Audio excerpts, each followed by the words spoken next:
حضرت سفیان ثوری رضی اللہ تعالیٰ عنہ کے زمانے میں ایک چھوٹی سی لڑکی، چھوٹی کیا جوان لڑکی کا انتقال ہوا تھا۔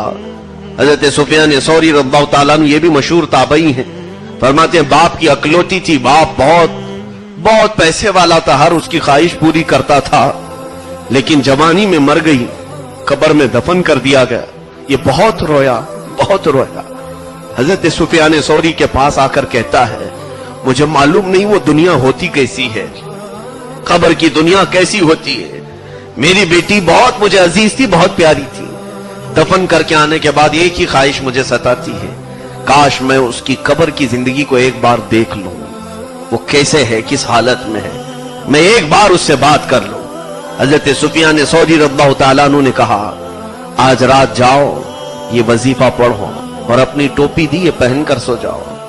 وہ بندہ کہتا ہے میں آیا گھر، اس امام کے بتائے ہوئی بات پر عمل کیا، ان کی ٹوپی پہن کر سویا تو فوراً میں نے دیکھا حجابات ہٹ گئے ہیں، میں اپنی بیٹی کی قبر کے پاس کھڑا ہوں اور میں نے اس کو ایسی حالت میں دیکھا کہ جس کو میں بیان نہیں کر سکتا۔ میری بیٹی کے انتقال کو ایک ہی دن ہوا تھا، لیکن وہ ننگی پڑی ہوئی تھی، اس کے جسم پر کوئی لباس نہیں تھا، حد تو یہ ہے کہ اس کا سر اتنا بڑا کہ پہاڑ کی شکل اختیار کر گیا، بہت بڑی اور بھیانک شکل بنائی گئی۔ میں نے بیٹی سے پوچھا کہ اے بیٹا تیرے ساتھ یہ کیا معاملہ ہوا ہے؟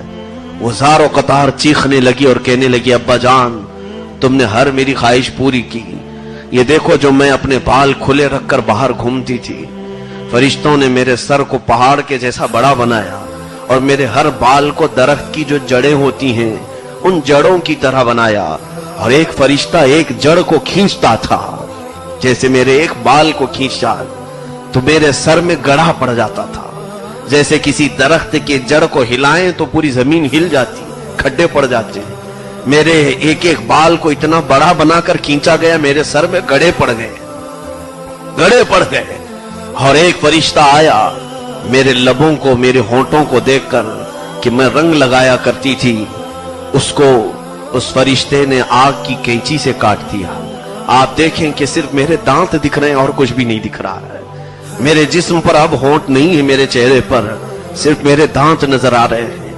وہ کہتی جا رہی تھی کہ میرے جسم کو میں نمائش کے لیے تیار کرتی تھی، میں لوگوں کو دکھانے کے لیے، زیب و زینت کے لیے تیار کرتی تھی۔ ابا جان کچھ ایسے فرشتے آئے جنہوں نے میرے کفن کو بھی ہٹا دیا اور مجھے دوزخ کا لباس سب سے پہلے پہنایا گیا۔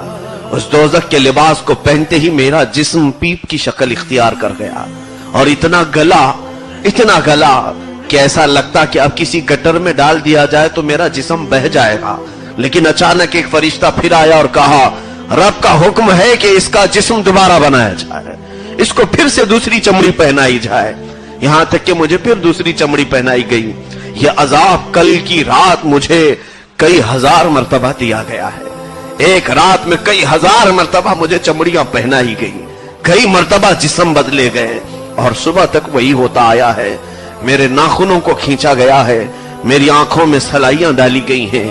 اے میرے باپ، یہاں کا ایک پل ایک صدی سے بڑا ہے، یہاں کا ایک منٹ 100 سال سے بھی زیادہ لمبا ہے۔ آپ شاید مجھے کچھ قرآن پڑھایا ہوتا، آپ نے کچھ مجھے اللہ اور اس کے رسول کی باتیں سکھائی ہوتی تو میں ان ملائکہ کو کوئی تو بات کہہ کر کے بچ جاتی۔ یہ بار بار مجھ سے سوال کرتے ہیں اور میرے پاس ان کے سوالوں کا کوئی جواب نہیں ہوتا۔ وہ باپ سنتا رہا یہاں تک کہ جب اس کی نیند بیدار ہوئی تو اس نے دیکھا کہ اس کا جسم پورا ہل رہا ہے۔ عزیزان گرامی، حضرت سفیان ثوری رضی اللہ تعالیٰ عنہ کے دربار میں حاضر ہوا اور کہا میں نے وہ کچھ دیکھا جس کے بعد اب دنیا میں کسی چیز کی لذت باقی نہیں رہ گئی۔ اب یہاں کا میٹھا نہیں لگتا ہے، یہاں کا نمکین نہیں لگتا ہے، حتیٰ کہ مجھے اب پانی بھی یہاں کا زہر لگنے لگا ہے۔ میں نے دودھ کو بھی دیکھا تو یہ مجھے شراب لگنے لگ گیا ہے۔ دنیا کی ہر چیز سے میری تمام چیزیں اٹھ گئی ہیں۔ اے میرے عزیزوں، آج یہ تمام باتیں صرف میں اس لیے عرض کر رہا ہوں، کیا ہم نے جینے کے آج طریقے ایسے بنا نہیں رکھے ہیں؟ یاد رکھو کہ تمہیں بھی اور مجھے بھی اور سب کو بھی اللہ کے نبی صلی اللہ تعالیٰ علیہ وسلم کے سامنے کھڑا کیا جانا ہے۔ ہمارے ہاتھ میں بہت بڑی لمبی کتاب دی جائے گی